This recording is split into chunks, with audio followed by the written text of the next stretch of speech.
Hey, greetings everyone, it's GleeCon, and I'm here again bringing you another episode of Lore of Warcraft. Thank you so much for tuning in. We just hit our 1300th episode on the last one, so little mini milestone there. On the last episode, we're currently deep in the middle of a World of Warcraft classic walkthrough where we cover in some way, shape, or form every single quest in the game. Most of them we're going to experience because we have a Horde and an Alliance. But for some of the class quests and things, we at least review every possible variation because if you really did the permutations of what it would require for every single character, for instance, you would need one character for every class combo, every class race combo in the game. That's the only true way to get every single possible. Now, you wouldn't necessarily need to max out all of those characters, but you would definitely need to take them up until at least level 20. Probably beyond, probably at least around level 30. So, whatever that is, let's just say on average about 5 classes per race on average. So somewhere in the ballpark of 40 characters you would need. And that's crazy for literal like one line of dialogue different. Anyway, I digress.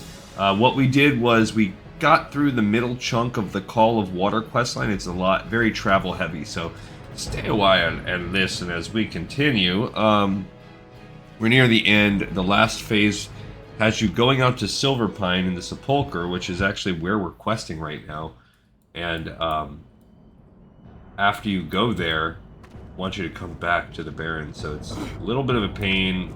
We're going to have a little bit more traveling on our hands here, and there's just not a lot. We got to be devoted if we want this. So really what we did is we kind of just... We started out in the Barrens, and we walked... we started out in Orgrimmar. So we did what we're doing right now, where we got on a Zeppelin and we flew to the Undercity, and then we made our way to the Sepulchre again. Again, exactly what we're doing right now. And then we walked over to Hillsbrad, because that was the step we were on. Then we hearthed back, walked back to the Baron, so all of that took almost half the episode. And then we traveled up into Ashenvale over to fill our satchel with our final type of pure water, because the goal is, I guess... It says you're getting 3 forms of pure water. I don't know how pure this water is. The first one we got was from this muddy-looking hole that the Quillboar drink out of in the Barrens. Don't know how pure it is, but at least it's fresh and it's good enough for them to drink. The second one was from a well in Terran Mill, which I guess this is this forsaken town that has been ravaged by the Scourge or whatever, and now it's covered by the Forsaken. But it is, I supposedly, this town, which was formerly a holy town, has a church built around a church, has a well that is still a well of holy water. So why that was the only place we could get this holy water, I don't know. I guess part of it is them trying to get you to understand it's not just about the actual physical water, it's about the journey to get the water, it's about the importance of water, the unique stories behind water, the purity of the different ways things can be pure. Because in the Barrens, that water wasn't the most delightful looking, but water is so scarce in the Barrens that the fact that was drinkable, potable water available for the bristlebacks was a big deal. I think this is the one. I think we missed our boat. We got good luck last time. This time we missed it. And then the other one, you have the sea of, we're deep in Scourge territory, Plague territory, but there is this one well. Then the third set wants you to go to Ashenvale, and there is this mystical fountain of water. It's a magical land. The magic is steeped all throughout that forest, and then you have this kind of fountain of water, and just sitting in the middle of that, protected by beasts, shambling mounds or whatever. So you go and you get there and come back. So that really, to do just those 2 things between the traveling and the collecting is was minuscule. We then took an extra couple minutes to go back to Island and give her all of them, in which she created us a water septa, which is a repeatable quest because you could lose your septa. I was gonna say, imagine if I lost it, I would cry. I wouldn't cry. I'm fooling. It's not worth crying over. No sense crying over lost water septa. So she says, okay, well, the actual spirit, I don't hang out near that thing, unlike the earth and the fire, where they're sort of at least in a vicinity. No. I'm on a whole other continent. You need to go back to Silverpine, to the Sepulchre, and use the water scepter to speak to the water elemental there. So that's what we're doing. We're on the 7th of 9 in the quest chain, plus there's the Sapta, which we've completed as well. So we're in the final 3 quests, and then unfortunately we can't just be like, yeah, okay, great, now we can just stay here. No, we're going to have to come back to Island and then go back to the Sepulchre to continue our questing. So it's really annoying.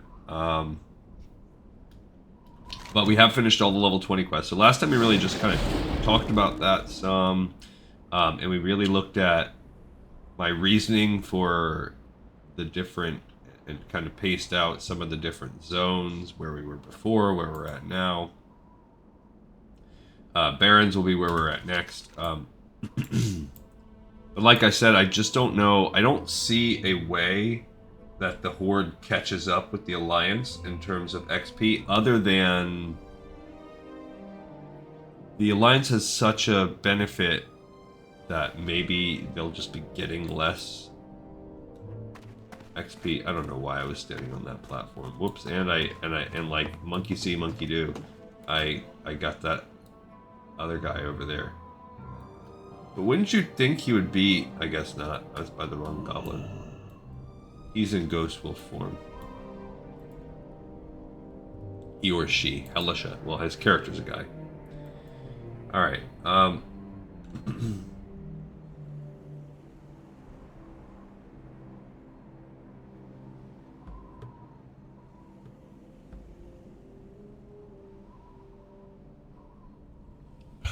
okay, so they're just being silly in the chat. This person says I'm looking for a group, a healer, well, a warrior, but I'm guessing they're an arms warrior, is looking for a group of Wailing Caverns. And they said, why are you looking for Wailing Caverns at 27? And then they say, my reasons are my own. Well, we're going to be in a similar boat. We'll be pretty dang close to 27, if not 27. And we're going to be doing the same thing, just kind of like how I just did Stockades at level 36. So, I would imagine they are like myself, where they are a completionist. I do think that this is a kind of underreported, but I think there's a segment of the society that's kind of as crazy as I am, of Warcraft society, that really is interested in... I just know it from all the message boards I read, because I'm like this with every game.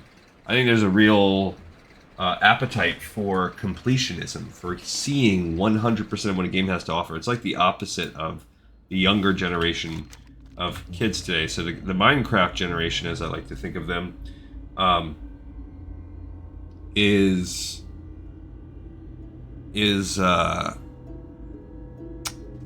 they're reared on games that, first of all, are ubiquitous. They're everywhere. There's free games, there's cheap games, there's discounted games, there's games of the month. There's 52 different consoles. There's games on your phone and tablet and PC and consoles, and then aside from the game part of it, just aside from that part, the games that you then play themselves get their staying power from Well, as always is true with kids, the social aspect, and that's true even in the game of World of Warcraft. That's how you get young kids. As you get older, I think it matters less if there's a social element. Not for everyone, but when you are a kid, that's all that matters. The game is just simply a venue for what you're a way. It's just a way. It's just an arena for you to interact with your friends. And the gaming experience itself is secondary. Just look at games like Fall Guys or Among Us. They are not these great polished masterpieces, but their popularity exploded at various times because of the fun experiences you can have with others. The social and psychological elements of those games, whatever they tap into, it's kind of like Mario Party or whatever. Like Mario Party is not a very fun game to play as an individual. Really not fun at all. But really, really fun game. You get a group of people, or like Overcooked. I love that series, very fun. But I have zero interest to play that game without other people. Which is fine. Like, there's obviously space for that. Tons of money to be made there. Tons of fun to be had there. So I think that generation doesn't breed the same kind of completionism that maybe my generation has. It's more common, I think, people of my age, because when I was growing up, you know, games were hard to come by. If you got a game, you had to cherish it. You wanted to get your money's worth from that game, unless it's one you're renting from Blockbuster or whatever.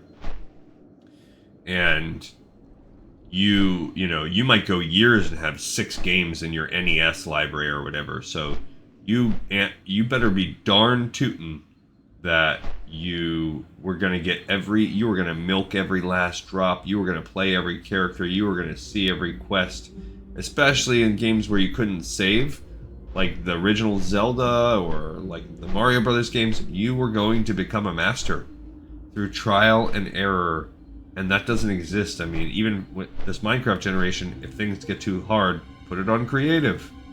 So there is there's definitely a difference, and I think especially for boys, I mean, I think to a certain extent this applies to girls too, but boys are just more common, especially at that age, to be game, especially, I mean, at any age. It's more common. Now, I do think it's underreported when they say, like, oh, 99% of the people that play. No, there's plenty of girls that play WoW. Just join any active guild and you'll find a lot. I was part of a guild for years, and I would say it was probably like a 75-25 split, and it was a very large guild, hundreds of people. So there's plenty of females that play World of Warcraft. I mean, I play with my wife. But I think it just shapes you. I think gaming culture shapes so many kids. And if you're learning those lessons, not to say that any one lesson is different over another. We have to somehow find our way through this. I do think there's a way kind of back here. But we learned to make the most out of our resources. We learned to persevere in the face of adversity. That iterating based on failure to improve your experience is a valuable thing. Whereas I think this younger generation learns a lot more about creation, being creative, being collaborative. I think those things are tapped more. I just kind of wind my thoughts here. Like at the beginning, I have certain things I'm thinking. I'm just waiting for life to be back at full, because in case we have to fight, I don't want to lose. I can't remember. Typically, we have to fight something. I guess I should probably drop my totes as well. The brazier still reflects the ambient light from the area, and the flame shifts slightly as you move closer. The corruption along the hills seems to have kept its distance, and besides the missing components, the brazier looks prepared for the ritual to summon a cleansed manifestation of water. I guess I need to use my sapta. I'm out of range. Oh, what do I have to do it over there? Do I do this sapta right here? It's too far away. What's that? I need to get closer. Where am I supposed to use it at? Oh, by the stone, maybe? Yeah. Okay, so now what? I needed corrupt manifestations. So... what do I... there's one. Alright. Okay, so good I can see for 20 minutes. I was like, I don't even know what I'm supposed to be doing here.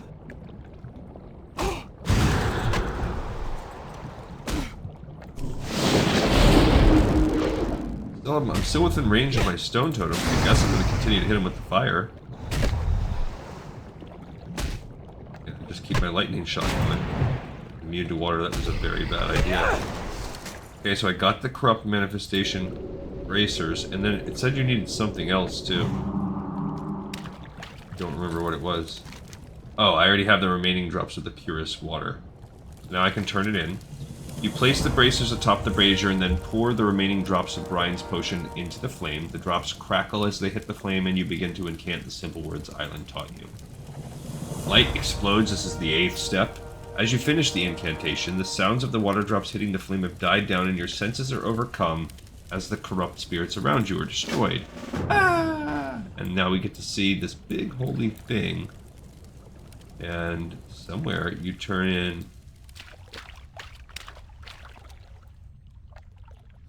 ball of water down there. I don't know where... oh, yeah, see, it's manifesting itself. This minor manifestation of water. There you go. So now you want to talk to it. Thanks to you. Thanks to the shamans. Corruption ends, but life continues to wane. Up to the shamans to protect life. So now they're all, like, nice around me. And the final step. Take the shard. Take the shard and give life. Oh, just take shard. Take shard. Give life and understand. Understand water is life. Corruption stops life. You protect and give life with water's power. So now we can bring this shard of water back to Old Island. Of course we can. So now we can port back. That was it. And then we're going to have to go back to Island and then come back here. Kind of stinking annoying. But we're on the final step, the 9th step. So we're going to fly to Ratchet, and then we'll fly back here and take the Zeppelin back to the Sepulchre. Actually, I kind of need to work on this durability, so let's go to Boomstick Imports and sell. Or at least repair. I don't think I have anything to sell. Greetings. TBH. Be careful. Remember, we also need to keep our eyes out for either two-handed axe or two-handed hammer. Can you craft mongoose? Have you seen my dog?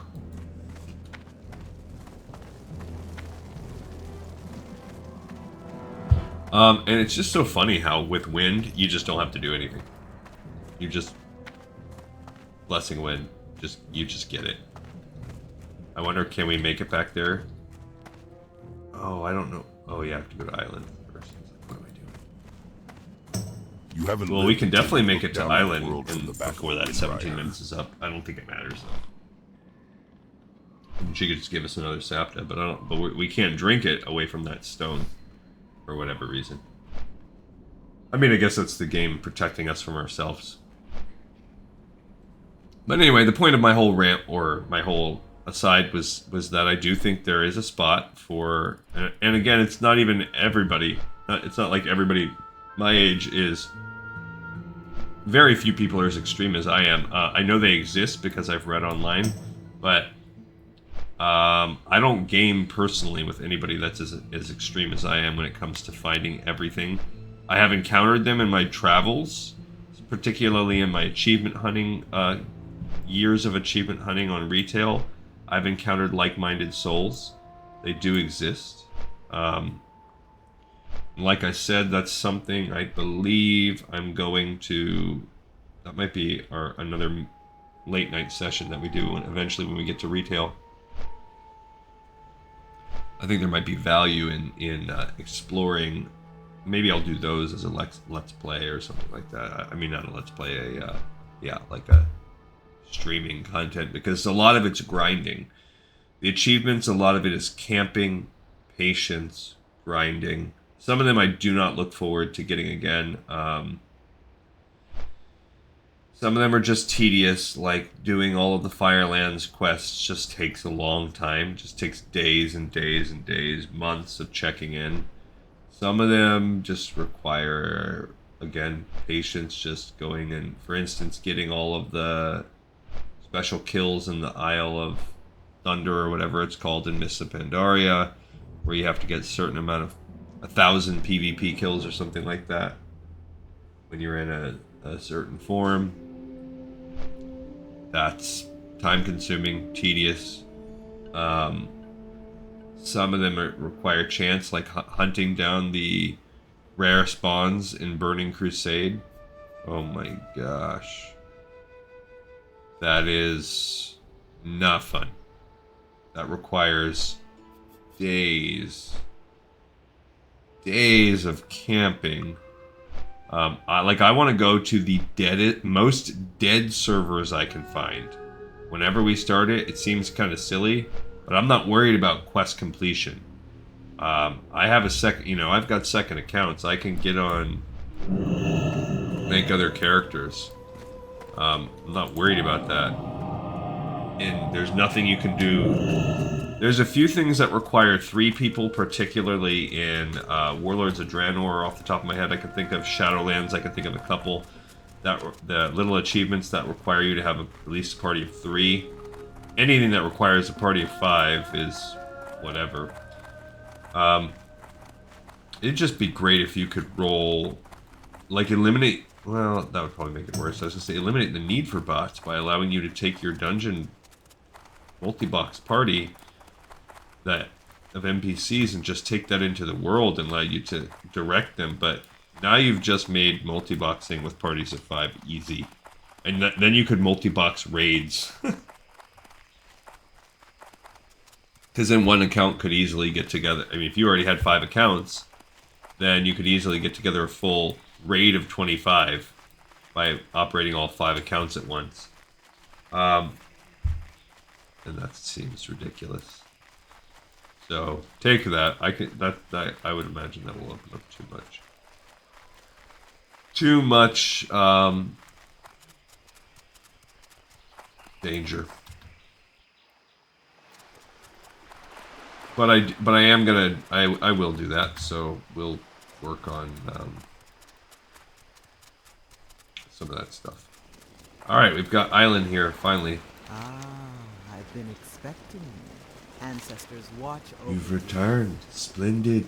How went your journey to Silverpine? Did it take you long? It is hard for me to tell if you were successful there because so much of the land has become corrupt. Its stench overwhelms me. Overwhelms any good that you might have done. But small successes are sometimes as important as large ones. Purifying the water there was instrumental for you and for all shamans. This is the proof I asked for.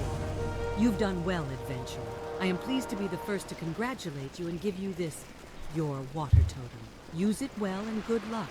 Your next test will not be for some time, so learn your lessons well. Pure water will not only give life back to those who are injured, but can have many other effects. I suggest you seek out a shaman trainer when you have the time. They might have other spells for you to learn. So they say that. Now, all we did was learn Healing Stream Totem. That's all they gave us. Fine. Part of our resto. We can add that. Although we will gain more. And it says they can learn more, but I don't think at 20... We can take a... Actually, you know what? We're going to have time to look. First of all, we need this up here. Let's go ahead and head back to Orgrimmar, because now we've got to finally... We're finally done with the class quest, Call of Water. It gave us... Not about... Where are we at? like, yeah, it gave us half of a bar of leveling up. So if you get right to it, even at level 20, this is not a high experience quest. Some of these things, it's like when we did the Paladin quest line, you're gonna gain a level at least, even though you're getting your level 20 weapon. So in my mind, some of that gives you like a diminished return. Like, for instance, when I did the mage quest to get my wand at level 30, you're gonna be like level 31, almost level 32 by the time you get everything done, because they force you to do these dungeons. Same thing when you get the offhand, either the orb or the staff at 35. Again, you're gonna level up. So just getting it done. That one's nowhere near as beneficial because the offhand weapon, unless you just already were using an offhand, which is something maybe you could do with the mage. All right, we're gonna fly to Orgrimmar. While we're flying there, let's take a peek and just make sure we don't have any shaman powers that happen at classic shaman powers or skills, like abilities. Yeah. So if we look at when you get them, gotta make sure they're not Season of Discovery. We're 20. So we have Ghost Wolf. We just gained the Healing Stream Totem. Got it. That's Season of Discovery. Yeah. So I think they're prefacing that because at 22, we don't have a ton. I mean, we have Fire Nova Totem upranking, which is cool. We will get Cure Disease. Thank goodness we can finally cure disease. We'll gain Water Breathing, which is cool. It just requires fish scales. We'll gain Poison Cleansing Totem, so we'll gain a second Water Totem. So really not a lot. 22 is a very minor one. But having a Poison Cleansing Totem can be very useful.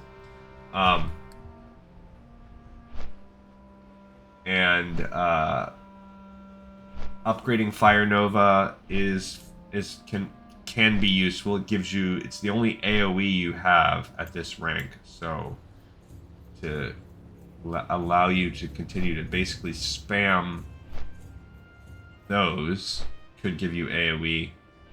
And then I'm already forgetting what some of the other ones were.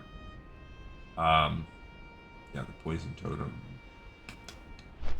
Oh, Water Breathing, another brand new one. So that's Water Breathing is a buff or whatever that we can kind of put over here. But we have to start collecting fish scales for that. So now, I think fish scales and fish oil are both shaman things. So in addition to keeping our totems, you need to keep reagents, kind of like a wizard does. So really, most classes have some kind of, and I wonder if they did that as a way, like, warriors have no reagents ever. You could argue maybe they could try to keep, like, a rage potion around or a couple little things like that, but to use anything in their actual arsenal, they don't have any, anything that requires it. Paladins, I believe, actually I was going to say they get the Ankh, but that's not for Paladins. I think they have something at higher level, like those candles or whatever they are. I think for one of their blessings or something, they have a reagent at the highest level, so they do have a little bit. Hunters, first of all, you have to keep a whole bag of ammo, and you have to keep stacks of food for your pet. So hunters, anybody that has to basically keep a separate bag, that's the most limited. So hunters are kind of screwed for that, which is dumb. You would think they could collect a lot. Shaman have their totems, which takes up a lot, and they have all these reagents. So by the end of the day, it's not as bad as losing an entire bag, but especially beginning game, yeah, it is as bad as that. I think maybe it's them that require Ankhs when you get resurrection, or maybe for their res. No, it's Druid reds that require the seeds. So it must be the Ankhs that's required for the self-res. Which I don't think we have that yet. So, yeah, they have tons of reagents.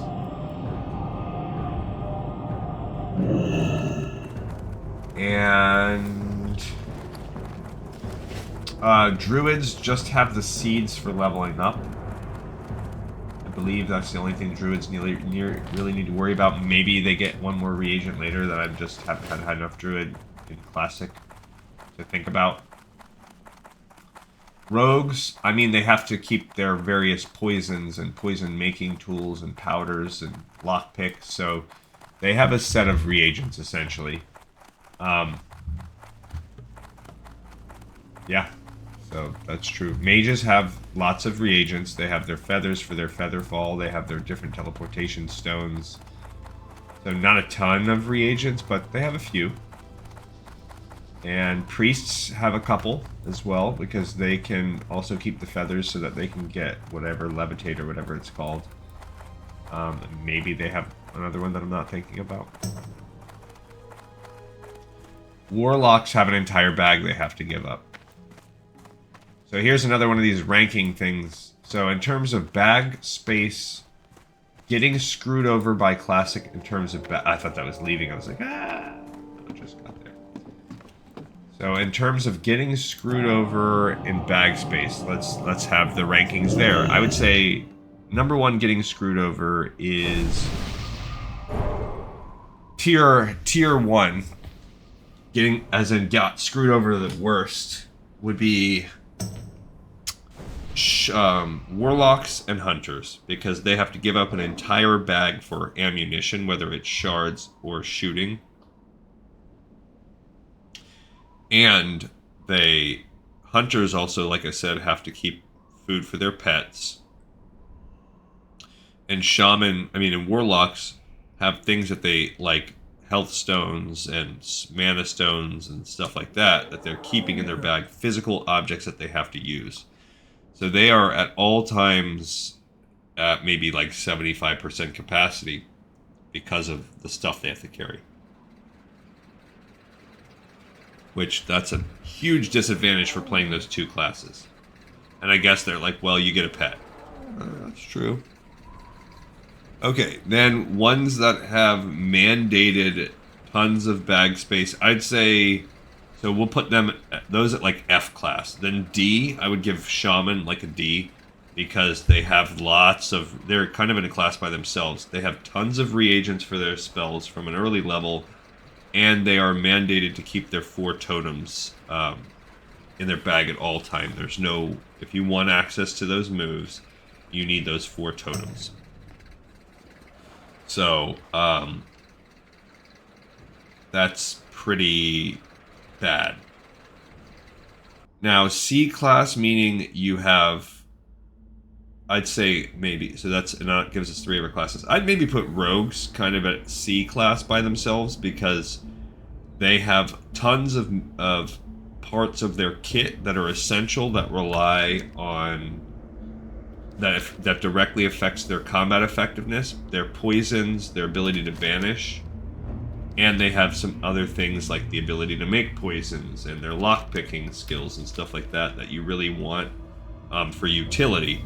So they kind of have the worst of those 2 things. So, but all together, all of that stuff doesn't take up the worst amount of space. You can kind of make it work, but it's still not great, because if you get a pinch, your combat will directly suffer if you forget your reagents.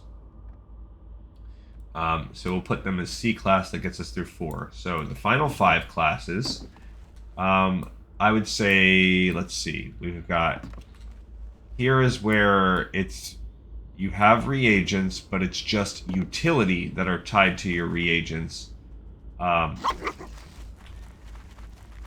And so we'll put these as a B class, and that's mages, because it's really just their teleport. So they have a lot of reagents. And I will go out on a limb and say maybe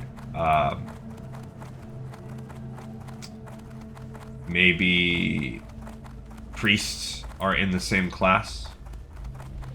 So mages and priests maybe get us there. And then A class, I would be like, yeah, you have reagents. It maybe even is a move that you're going to want, but it's very few. It's like a move. And I would say I'd put druids and paladins there because they have, for instance, the druids res. It's important. You want them to be able to res. But okay, so they're devoting 1 slot to that. Or the paladins, whatever it's blessing or whatever that little thing is. But it's a high level ability, and it's a single ability, so while it might be an important one, it's just 1 stack of 1 thing, and you can live, like, you can completely, as a druid, you can, doesn't affect your solo experience at all. How may I be of service? Our time. And you can absolutely play even without it. Just tell the party, sorry, I don't have any seeds. And I don't even remember what are the... So let's look at the classic reagents usage. And so that would put warriors as S-class.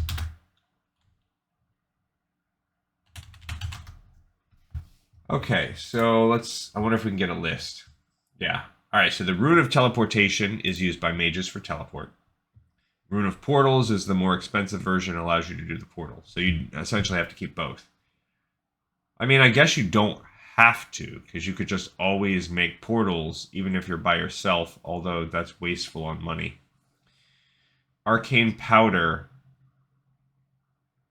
Oh. You used to need that for Arcane Brilliance, but you don't need it anymore. So you used to have that for your buff. But if you want a Ritual of Refreshment, you still need it. I'm guessing that's like a high-level water. Light Feathers are needed for Slow Fall for mages and for priests levitate. Priests need the Holy Candles to have Prayer of Fortitude. Oh. And priests need the Sacred Candles for Shadow Protection, Prayer of Spirit, and the second rank of Prayer of Fortitude, so they can ditch the Holy Candles and just use Sacred Candles. Okay, so they have some important ones that you definitely want. They're not just utility, they're buffs. Soul Shards, Warlocks need them for like everything. Infernal Stones are needed for Warlocks to be able to cast Inferno.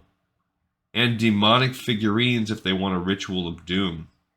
Okay, the various seeds: Maple Seed, Stranglethorn Seed, Ashwood Seed, Hornbeam Seed, Ironwood Seed, Flintwood Seed. That's their rebirth power, although ultimately you just need to keep 1. And their Gift of the Wild requires their either Berry, Thornroot, or Quillvine, so that's another one. Shaman need Ankhs, Fish Scales, and Fish Oils for theirs.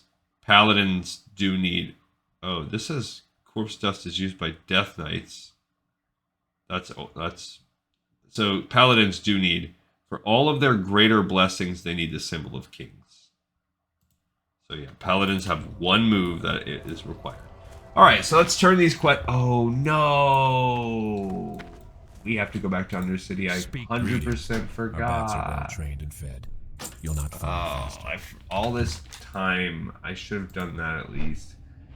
We have 2 quests we need to turn in there. Recipe for Death and Zinge's Delivery. Bag, snatch it. Alright, so as you notice though, they didn't mention Rogue anywhere in there, because those are not technically reagents, but... And we are counting things that they're not counting. We didn't count, like Hunters didn't have a reagent in there, but they're tied to all of these other things. So the only person that's not tied to anything is Warrior. The Warriors, in terms of bag space, are S-class. Next I would then put Paladins, because they only have to keep that 1 stack of whatever it is. So they're A-class. Trying to think if there's what else there was when we just now looked at that list. Druids were pretty good. I'll go out on a limb and give them A-class also, because they just need 2 things, the seeds and the berries, to cast 2 of their moves, their rebirth and their, or maybe not rebirth, whatever, their rebirth and one of their buffs, Mark of the Wild. So those 2 are A-class. Priest, pretty good. Only needed a few, and mages really only needed a few also. and they're for the priests it's all for buffs and a little utility. Mages it's utility, but they're majorly important utility. So give them B class. Alright, let's turn these in. I can't believe I forgot to do that. Actually, you know what? I can't believe it. That's par for the course with me. And I don't even know why I get into my mind with these different... That's just how my brain works, I guess. I start thinking about, let me start ranking different facets of this game. But hey, if you disagree or you want to reshuffle those around because you're like, well, in practice, I don't ever really need this, I guess let me know. I'm always down for some fun debate or seeing another side. It's not like we're gonna debate back and forth. Well, I really think shaman should also be B class because they're totems. Blah, blah, blah. I don't know. Alright, so recipe for death. Let's turn that one in first. What is it? Hail, shaman. What business do you have with the Royal Apothecary Society? How good of Apothecary Renfurl to send you to me, adventurer. These samples will indeed prove useful to the cause. I will begin studying their toxic and contaminable properties at once. Okay. You can be of further service to the Royal Apothecary Society, adventurer. He had When puberty. Arugal cast his wretched magic on the forest, he cursed one of our most promising members, Apothecary Berard. Now a mindless servant of Arugal. Berard is useless to us, but his findings might prove to be of worth. He was studying an ancient plague that killed off all the aquatic life in Lake Lordomir ages ago. Retrieve Berard's journal from his study in the Pirewood Village Inn and take it to Apothecary Renfurl. Victory for Interesting that for ages there's been no aquatic life in Lordaeron. Alright, so the Sengen root, we don't need that. I'll be selling that. It does give you health and mana. So that's kind of... Actually, it just doesn't give you a well-fed buff. But, okay. So that was... What was it called? A recipe for death? Alright, so we can finally hit the quest back up for this. Alright, so a recipe for death 1. We finally completed that. And let's spread out here. And then we are picking up... Let's go back over...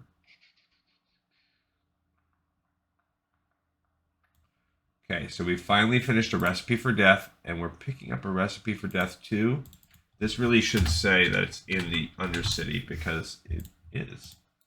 So we're picking up that second one, which is picked up in the Undercity. And we're turning in Zinge's delivery. What now? You have something for me. Ah, yes, the heart samples of which Renfurl spoke. I am eager to experiment with these. It is always of interest to the Royal Apothecary Society when new forms of toxins are discovered. A colleague in Kalimdor, Apothecary Now they like me. Helbrim, is researching the effects of Lordaeron toxins on the beasts of Kalimdor. He would be very interested in a sample of the wolf hearts Renfurl sent me. Helbrim is stationed in the Barrens, in a village known as the Crossroads. To reach him, you must travel via Zeppelin to the Orc capital of Orgrimmar, then travel south by foot to Durotar. Head west into the Barrens and you will soon reach the Crossroads. Okay, so we're not doing that on this level. But we did just finish Zinge's delivery. Did I never even put that on there? You got to be kidding me. I don't remember. I guess we will... I don't remember when we got Zinge's delivery. We just finished it. Somehow I forgot to add that one on there. And I guess I'm just going to kind of mark it like that. I'll assume that we got it near the end because I don't see it. But then we also just picked up, what's it called? Sample for Helbrim. I don't even have that listed on here. Is that listed over here? Sample for Helbrim, we have it right here listed. So, sure, we will keep that quest and put that sort of kind of in our line here in this walkthrough. But as you can see, we have it kind of turning. I have that listed as a Baron's quest. It's kind of sort of a breadcrumb for the Barons and whatever. It doesn't really matter for our purposes, but it really more is. When I did this on my own, level wise and everything, well, I don't know why it's, I kind of had my whatever they call that bar at the bottom, quick bar or whatever. Okay, so we did our breadcrumbs to Undercity. One of them, that was it. It was just kind of like there and back, and in the meantime you could also pick up the next trail that will lead us to the Barrens, which is in fact where we're going next. And it's because you should be doing those as a horde. You really should be exploring some. Do you need to be a thorough completionist like me? No. But if you just follow a certain linear path, your options are limited unless you're going to grind out dungeons over and over again. So I prefer to do what I'm doing. Guess I should be in Ghost Wolf form, which is be a completionist. Gives you variety, it lets you be exposed to the lore, but yes, you could, if you just want to fight and do the content, you could do that instead. Either way, you're doing something that can be monotonous. How may I be of service? Just what is your personal preference and palette? Now, that, because I had to go back there, that cost us a little bit more time. But we are down only to around 10 or so minutes, 10-15 minutes left of the show. But at least we're going to be able to nestle in and continue our kind of journeys here. We'll turn these in and pick some other stuff up. We've basically done the north of Silverpine. I don't even know what to call this quest. If I should be calling this Call of Water Part 3, or if I should be calling it Silverpine, because we're basically marrying those two things. We spent more time on the Call of Water for sure. The weather, we've had some weather. We've had some weather here yesterday, and we hadn't had good rains like that in a while. And I'm telling you, when there is I'm guessing it's all due to barometric pressure, but when there's a big change, like, it really tightens up my back so much. It's not like it just stays for days and days and days or whatever, but that first day when it really changes, like, I can barely walk. The downside of having an old man's back, which I've mentioned my back injuries on this show over the years multiple times. So, all right, let's turn in our other. We do, like I said, we've got a couple others. Let's turn these bad boys in. We have Arugal's Folly, the Dead Fields. Which we turn in first? Either one's fine, I guess.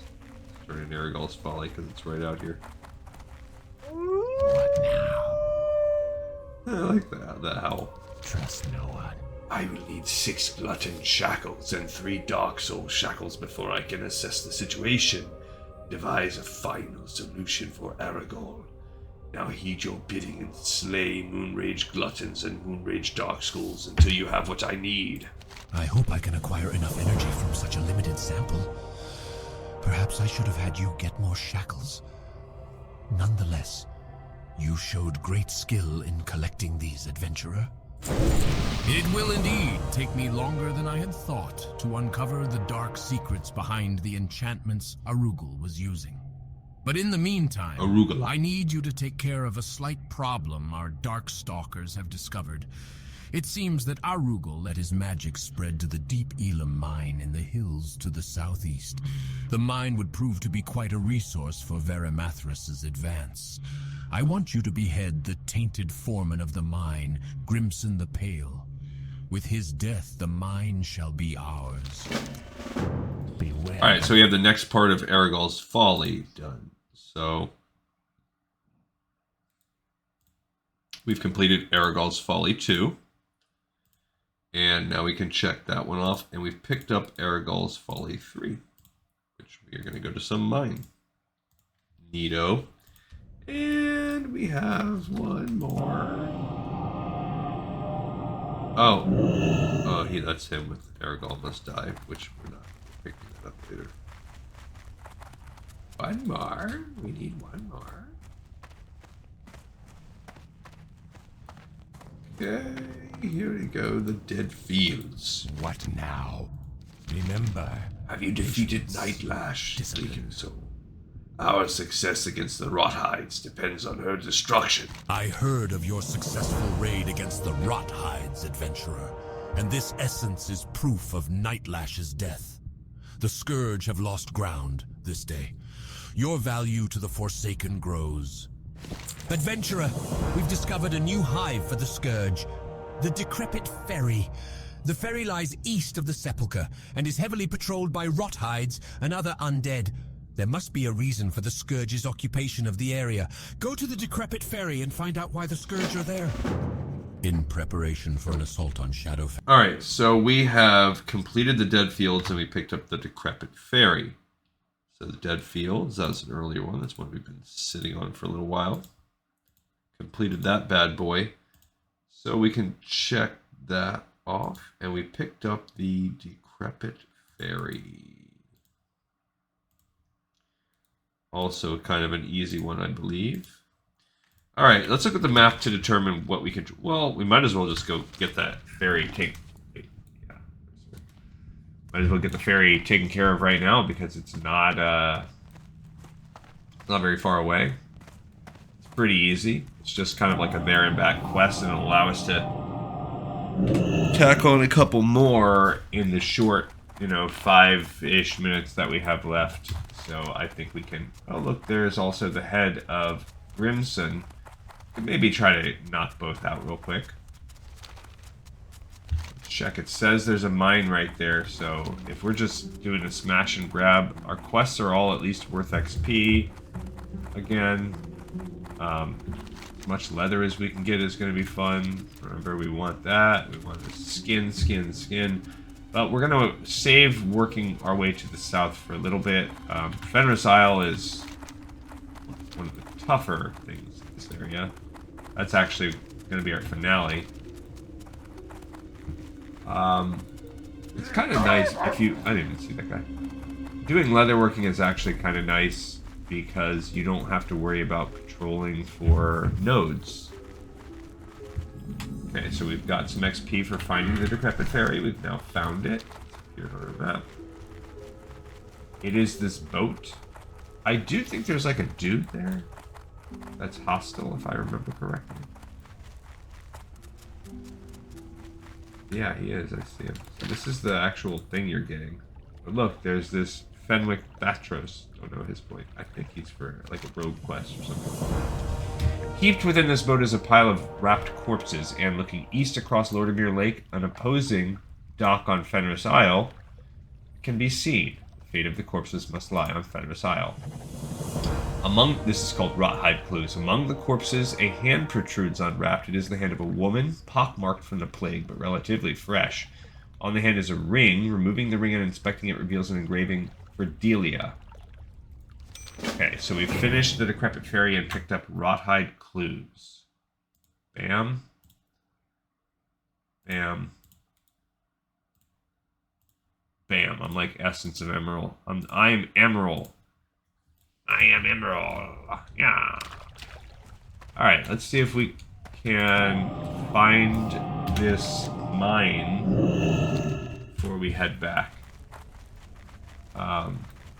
do a little something exciting since we've had a dry few episodes. But it'll spice up for a little while now, because we'll be able to kind of straight shot our way through the rest of Silverpine into the Barrens, work on... I think next time we're flying, I'll have to look. I really don't think we have one before 25. There might be a level 24. I see that mine. I see your mine. And I raise you. I wish you could stealth as a shaman. Kind of spoiled because my other character is that druid, and druids are just... I do not love druids overall. In the grand scale of playing World of Warcraft, not my favorite class. But I gotta say, in Classic, they are quite useful. They really are easy to play with. I just felt like I didn't want this guy chasing me up the hill, and I know that I can skin it. So. Oh, scraps. Bro. I will not miss scraps. Oh, it's a Dark Soul.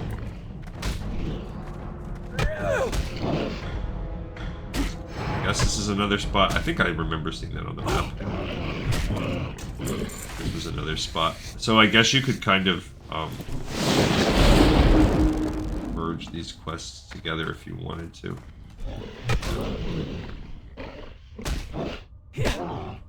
Oh, it's gonna be nice once we get a nice two-hander. An axe or a hammer. That'll be cool. Well, I think we have 3 scraps now.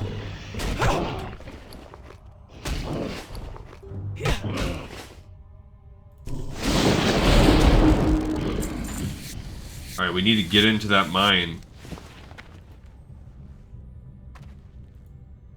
That Dark Soul's worth XP. That Dark Soul's worth XP, I say. I'm gonna go ahead and put my armor down.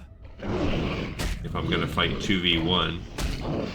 Oh, you know what? I forgot I should be using some of my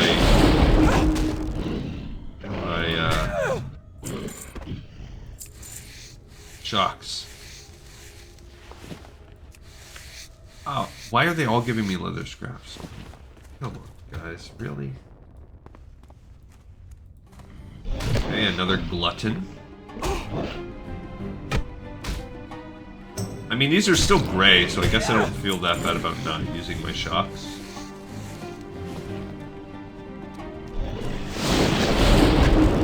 Although, sure, I guess... I mean, I don't know. I really haven't decided. I'm not comfortable enough as a shaman to really get my rotation going fully.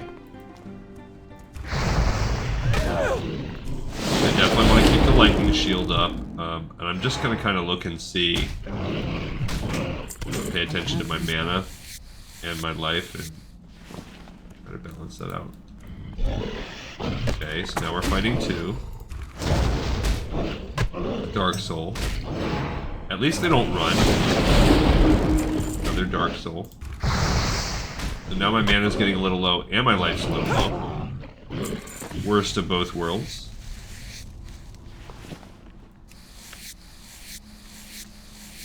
I mean, because if you think about it, the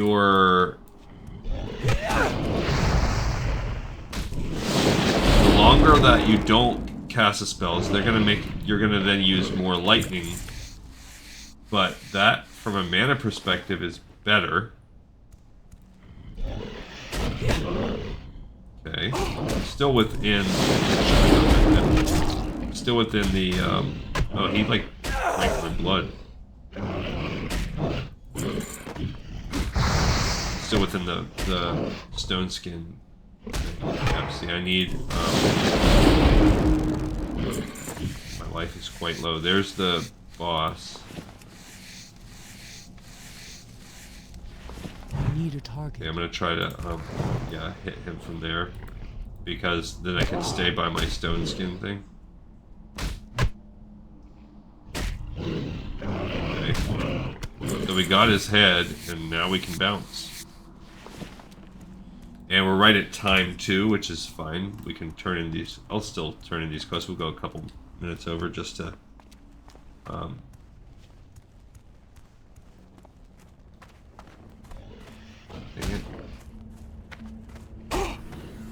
just to spice it up a little bit, since we had so much travel in this episode.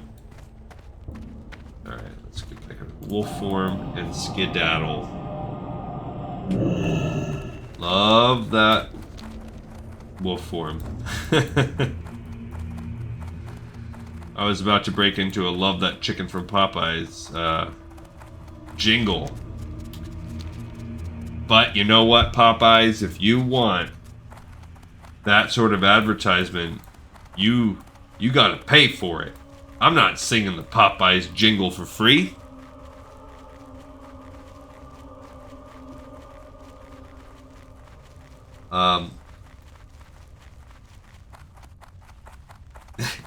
These pipes cost money. Oh, I like that I can skin when I'm still a wolf. Oh, there you go. The bears are giving me real leather. Nope. Only one bear did. The rest scraps. Yeah, not a lot of exciting loot. I do like that we're friendly with the Undercity now, so our endeavors are paying off in that regard.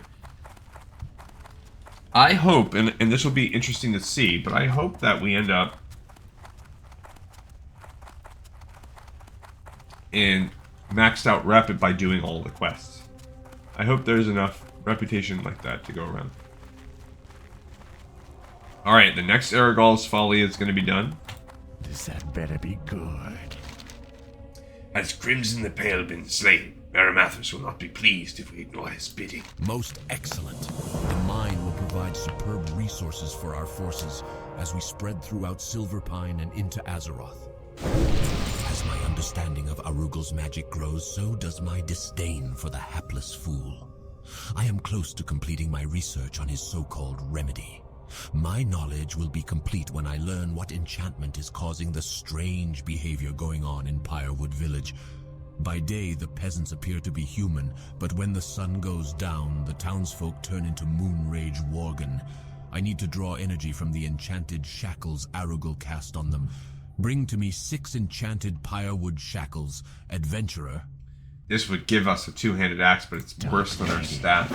So that's one more reason for us to go down now into the elite area. That might happen on the next episode, which that's going to be fun. All right, we finished off Arugal's Folly number 3, and we're picking up number 4 as it gets us closer and closer to the Pyrewood Village. And we have one other one we can turn in to wrap this episode up. And then that will also allow us to kind of go to sleep in the comfortable, quote-unquote, inn of the Sepulchre itself. Who would not want to sleep in this? Looks super comfy. I guess you can sleep on a shelf or something. This had better be good. Leek and Soul, you return, so I assume your investigations bore fruit. You say that this ring was worn by a woman recently killed? The only nearby source of such a body would be the mass graves in Tirisfal. The Rothide Knolls must be taking those corpses to Fenris Isle. But why? So now we have a connection between those from when we did Tirisfal Glades, all of those Rothides that we were up there. So I guess they're digging up those corpses and taking them to Fenris Isle. Before we launch an assault on Fenris Isle, we must determine who is behind the Rothide Knolls. Our apothecaries believe their origin lies within the strange fluid that flows through their bodies. And we've already got there. Go to Fenris Isle, east of the Decrepit Ferry, and collect Rothide ichor from the knolls you find there. Bring it to Apothecary Renfurl, stationed outside the city. Okay, so we have these guys. They want us to start looking there, but before we head over to that island, I think it'll be better for us to continue south. So in the next episode, we will work our way down to the border crossings. And then I think it's before we take this challenge on, I think it might be better for us to try to tackle... I mean, we'll do the border crossings first, and we'll say Baron's Peril also. But I think Pyrewood Village is on our radar, and we'll do the ambush as well, which I think we can safely solo that. Even, I mean, we'll allow people to join us, but I think we can solo it. All right, but for now, you know what? We have another episode in the pipe, 5x5. I thank everybody so much for watching and for listening, and I'll see y'all next time on Lore of Warcraft.